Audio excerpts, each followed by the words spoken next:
Grief has a peculiar way of reshaping lives, doesn't it? For Henry Vaughn, a self-made billionaire, the loss of his wife in a tragic car accident turned his glittering empire into a hollow shell. He poured himself into his work, building walls of distraction to keep his pain at bay.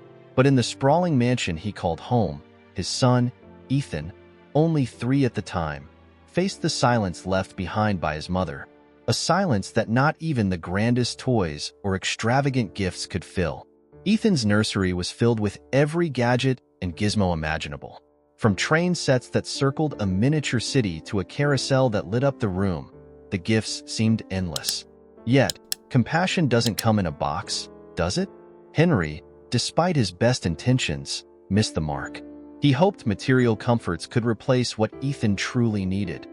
The warmth of a bedtime story, the sound of laughter shared across a dinner table, or the simple security of knowing someone was truly present. To the outside world, Henry was a man of steel, untouchable, focused, successful. But steel cracks under pressure, and his son's emotional story was one of loneliness hidden behind gilded walls.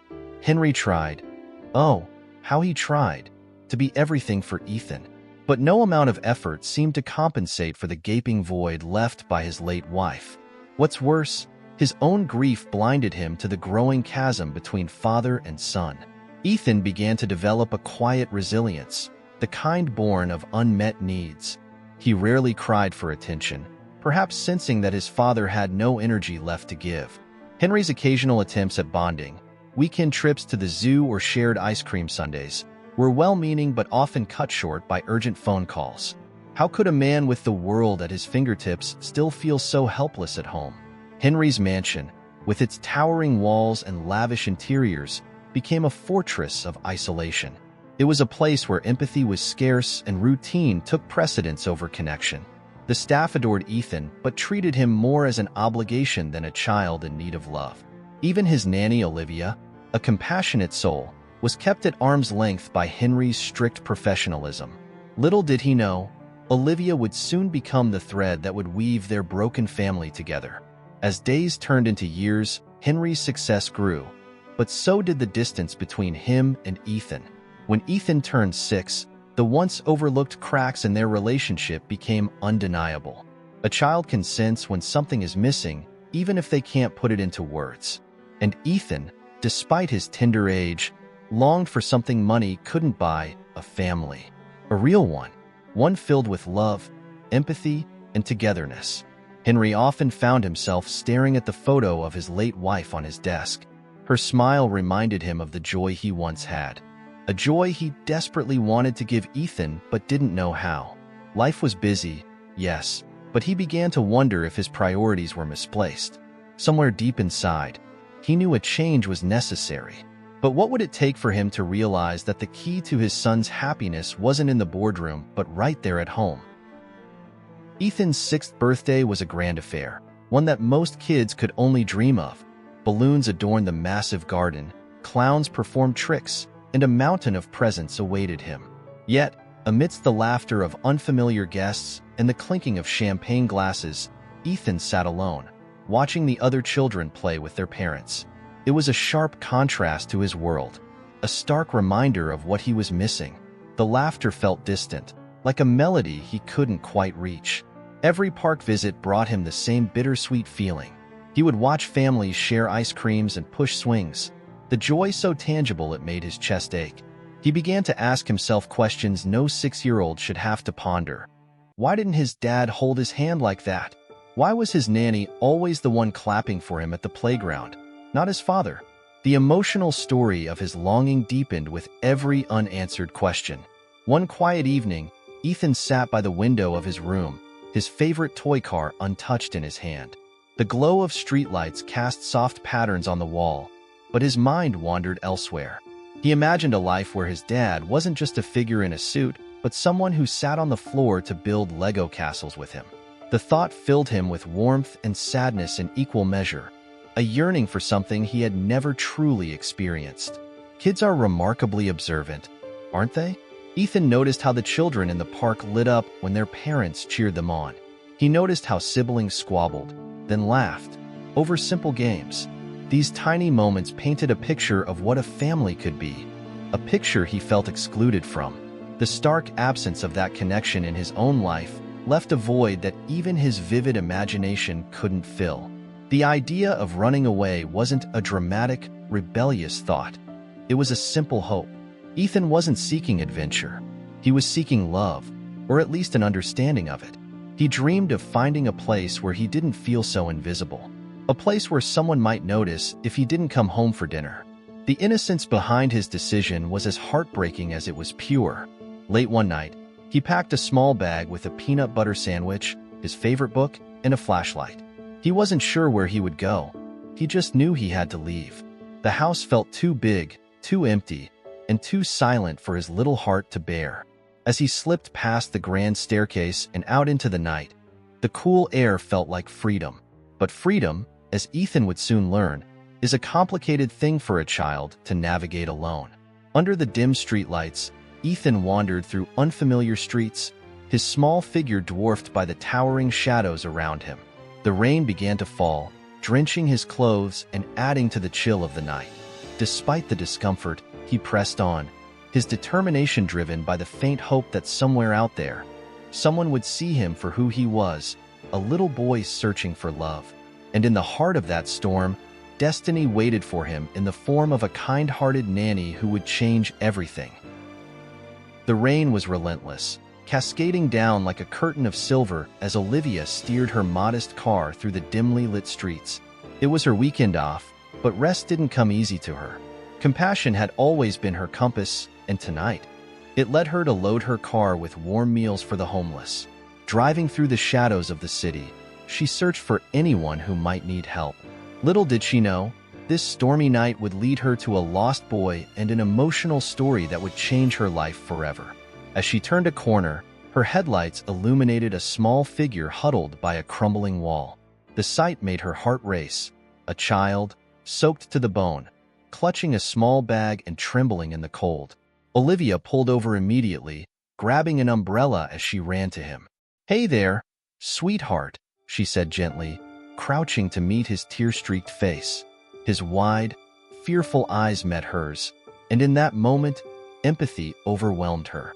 She extended her hand, a gesture as much of reassurance as it was of rescue. Ethan hesitated at first, his small fingers clutching his bag tightly.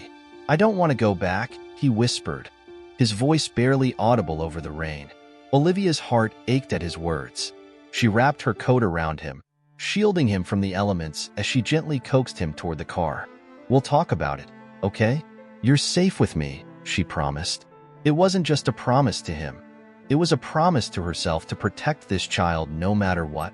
Inside the car, as the rain drummed on the roof, Olivia handed Ethan a blanket and a thermos of cocoa she had prepared for her night rounds. He held the warm cup with trembling hands, his eyes downcast.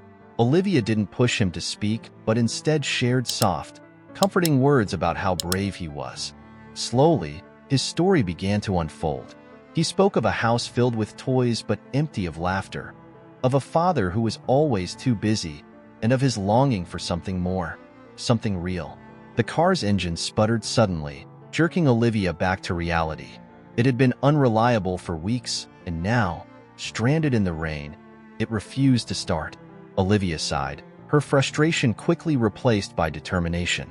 She reached for her phone and dialed the only person who could help. "Henry, it's Olivia. I've found Ethan," she began, her tone steady despite the urgency.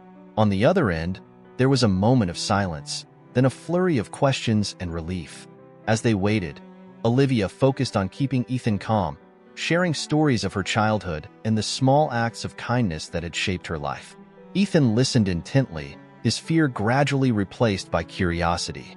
"Do you always help people like this?" he asked, his voice soft but curious. Olivia smiled, her eyes warm. "Whenever I can," she replied, "because sometimes the smallest act of compassion can make the biggest difference." When Henry's car pulled up, the headlights cutting through the rain, he rushed to his son, pulling him into a tight embrace. Ethan's tiny arms wrapped around his father's neck, and for the first time in years, there was a flicker of connection between them. But as Henry turned to thank Olivia, His eyes lingered longer than usual. The woman who had always been a fixture in the background now seemed radiant, her kindness shining even brighter than the rain-drenched streetlights. As the rain subsided, Henry drove them back home, the quiet hum of the engine filling the space between them. Ethan, wrapped in a blanket, drifted into an exhausted sleep, his small hand clutching Olivia's. Henry glanced at the rearview mirror, catching a glimpse of them together. For the first time, he saw Olivia not just as his son's nanny, but as a woman of extraordinary compassion. Her empathy had created a bridge he hadn't been able to build himself. Once home, Olivia settled Ethan into his bed, her gentle touch lulling him into a peaceful sleep. Henry watched from the doorway, his heart heavy with guilt and gratitude. As she stepped out of the room, he invited her to sit with him in the dimly lit living room. The conversation began cautiously, focused on Ethan's emotional story. Olivia didn't shy away from honesty, gently explaining how deeply his absence affected his son. Her words were a mirror, reflecting truths Henry had long avoided. The conversation shifted as the tension eased, curiosity taking its place. "You're incredible with him," Henry said, his voice soft but sincere. "What drives you to care so deeply?" Olivia hesitated, then shared her own struggles growing up and how acts of kindness from strangers had shaped her view of the world. "Compassion isn't a choice for me," she said, her gaze steady. "It's who I am." Her words stirred something in Henry, a longing for connection he hadn't felt in years. As the night wore on, the atmosphere softened. Henry poured them each a glass of wine, the clink of the glasses breaking the silence. He put on a playlist of soft jazz, the melodies filling the room with warmth. Their laughter started tentatively, growing as they shared stories of their lives. For a man who spent years speaking in boardrooms and making deals, Henry found Olivia's authenticity disarming. Her smile felt like a balm for wounds he hadn't realized were there. The distance between them grew smaller, not just physically but emotionally. As a slow tune began to play, Henry extended a hand. "May I?" he asked, his voice hesitant but hopeful. Olivia hesitated only for a moment before taking his hand. They danced quietly, their movements uncoordinated but heartfelt. The proximity made every moment feel heavier with meaning, the warmth of her presence reminding him of something he thought he'd lost forever. When their eyes met, the world seemed to pause. The kiss that followed wasn't hurried or uncertain. It was a culmination of trust, gratitude, and a spark that neither had expected. As they pulled apart, the room felt lighter, filled with the possibility of something new. The romance story that began in the shadows of grief now had the glimmers of a fresh start. They smiled at each other, unsure of what the future held but certain they wanted to discover it together. From that moment, Henry began to look at his life differently. The walls of his home no longer felt so suffocating, and his conversations with Olivia became the highlight of his day. Yet, as their connection deepened, a question lingered in both their minds. How could they use this newfound bond to make a difference beyond themselves? The idea came to Henry one morning as he watched Olivia prepare sandwiches to take to the shelter. She had been doing this for years, quietly giving back without expecting anything in return. Her dedication was inspiring, a stark contrast to the corporate world he knew so well. "What if we could do more?" he asked her, his voice filled with newfound purpose. Olivia paused, her eyes lighting up at the thought. Together, they began envisioning a project that would channel his resources and her compassion into something transformative. It started small. Henry funded a community shelter, naming it The Haven. The shelter offered not only meals and beds, but also education programs, job training, and mental health support. Olivia poured her heart into every detail, ensuring it was a place of dignity and hope. Word spread quickly, and soon the shelter became a cornerstone of the community. The emotional story of how it began touched everyone who walked through its doors. What surprised them most was how the project began to ripple outward. Neighbors started volunteering their time and donating supplies. Engineers and builders offered their expertise to expand the shelter. Local businesses joined in, providing materials, food, and even employment opportunities for those in need. The community was transforming before their eyes, driven by a shared sense of empathy and purpose. It was as if Olivia's acts of kindness had ignited a spark that could no longer be contained. The media caught wind of the movement, and soon, the Haven was making headlines. Reporters called it the butterfly effect of compassion, a phrase that stuck. What began as a small gesture, a nanny rescuing a lost boy, had grown into a force that was reshaping an entire city. Henry, once known solely for his wealth, was now celebrated for his heart.